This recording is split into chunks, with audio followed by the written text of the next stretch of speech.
you were sick and tired of doing this, of all these interviews, and then you kind of broke down, but you had an experience that encouraged you or urged you to not give up. You want to share that? Yeah, a very brief version, I guess, because Yeah, it's a yeah, really brief. long story. Maybe you could put a link to a couple resources where I tell the story in more detail in the Yes, show notes or something. But yeah, no, it wasn't just the pod interviews. I was traveling a lot for conferences and TV shoots, documentary shoots, and it was exhausting because I have, a full time job as a professor with all of the obligations, service, research, teaching. So yeah, I was just really burnt out. Decided I was going to quit this particular area of research to focus on some other things. Just had that thought in my head, and then I was taken by an individual at a conference about 2 weeks after that, probably up into an empty room at the conference hotel, who brought another person in, a man who the two knew each other, but they'd never met before face to face. But he comes into the room and then pulls a chair up really, really close to me. So his face is probably like 10 inches from mine, and looks at me in the eyes and calmed me down at first because I was kind of pissed about how close he was sitting. But then these others, as I've come to know them, said through him, we know you've been thinking about quitting lately, and we'd really prefer you didn't do that. And it, blew my mind wide open because I hadn't told anybody that. It was just a thought in my head that I'd had about 2 weeks before. And yeah, it from that point on, there was a lot of other things that took place. And eventually, as I've said before in a couple different places, eventually and slowly to the point where I hardly even noticed it, the entire conversation turned completely telepathic. So we weren't using our voices anymore, but I could still hear their voices, this woman and this man. And it wasn't them talking to me. They were being used as like a vessel of sorts. What I've come to understand is a form of trance mediumship, but they were brought to this place. They brought me up to this place and then had an intervention of sorts. They politely asked me if I would continue doing this for a while. They eventually told me they wanted to put 3 bits of information in my brain that would be important for some future events. Very politely asked me if I consented to that, explained exactly how it would happen, and then it happened exactly how they said it would. Um, just kind of blacked my eyes out and then force fed all of this information in the form of sort of colorful light into my brain, and also told me I wouldn't have access to it, asked me if that was okay as well, and I agreed to that. And that's been the case. I have no idea what it is. I can't access it, don't really want to access it because I don't want to know the future, especially because I get the sense that there's something coming. A lot of people who have experiences similar to this, and since I've started talking about this recently, so many people have reached out to me and described very, very similar things that have happened to them. And a lot of them have that same sense too, that it's in preparation for something. I don't claim to have any prophetic knowledge. In fact, I'm telling the opposite. I have no idea what it is they put in my brain, but I do Hmm. get the sense that there's some reason, which is largely why there was an intervention in the first place, perhaps. Why did you consent to that information downloaded if you don't want to access it? What was it about it? I realized the import and the fact that they organized that entire thing and not and did so in a way that made me sit up and pay attention because they knew a thought in my head.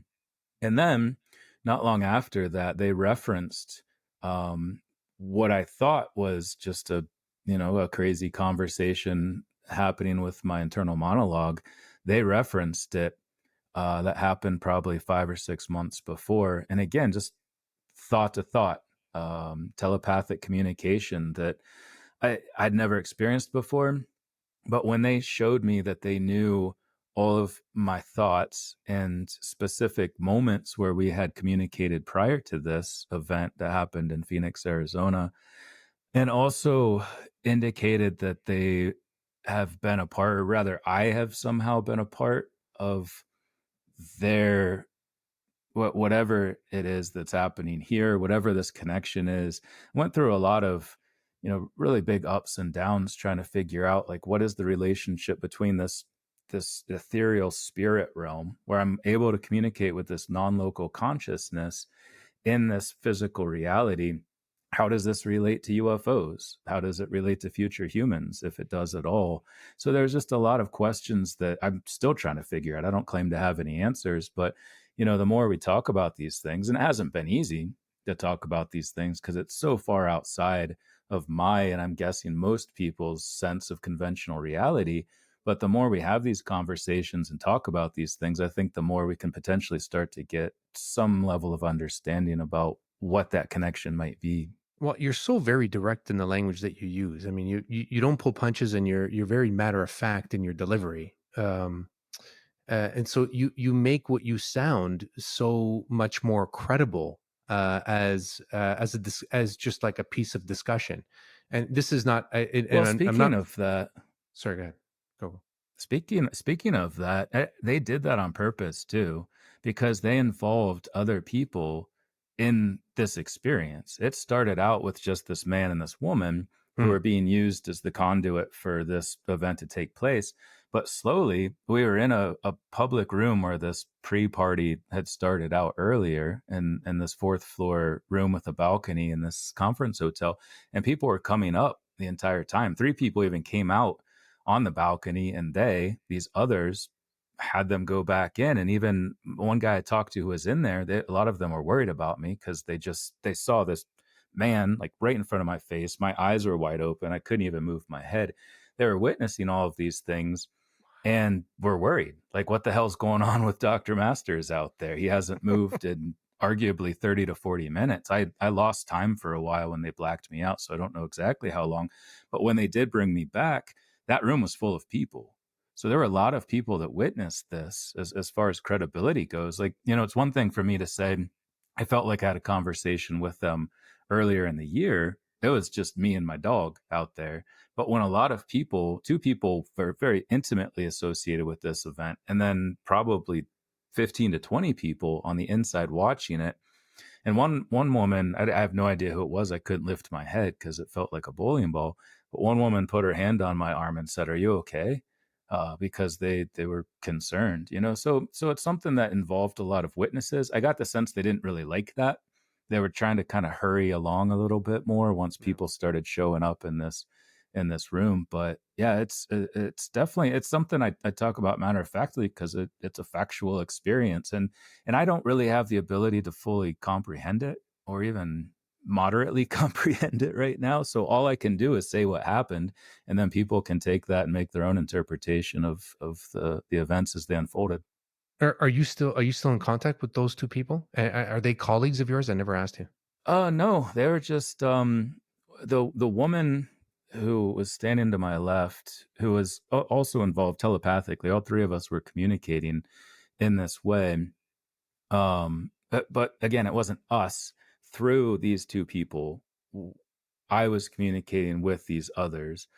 But the woman I did know from the same conference 3 years earlier when I was there, the man was a complete stranger. So to have a complete stranger come up and tell you something that was an intimate thought in your head less than 2 weeks prior was a very good way to get me to wake up and pay attention. Like, okay, what's going on here? So yeah, I've been in touch with them a few times since. We even all got together and recorded a little podcast just to kind of hash out what each other's experience was. Hmm. Like I said, one of the people that was inside the room reached out to me to kind of relay the oddities of his experience as someone who was separated by a glass door.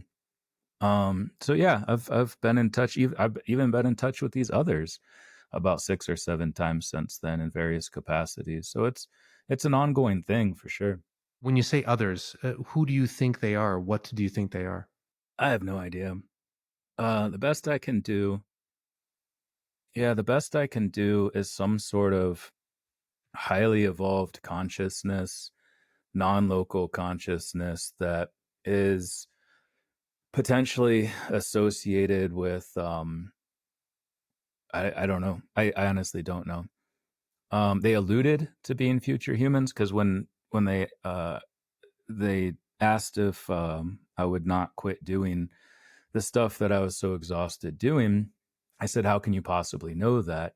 And this is where it gets kinda weird because I, the first time in my life, communicated telepathically as a question, "Future humans?" without even opening my mouth. And I don't know if they put that thought there or if I just thought it and it came out somehow. But then they sort of took that and moved on. They didn't say, "Yes, we're future humans," but there was an implication of sorts, or they alluded to it. But I don't know. Wouldn't even begin to know how to put what this thing is that's able to know our thoughts and do things like partition part of my brain and put information in it that I don't have access to, and how that relates to UFOs and future humans. I have no idea. So I'm not comfortable saying that's what they are because they didn't confirm that. They just alluded Sure. to it.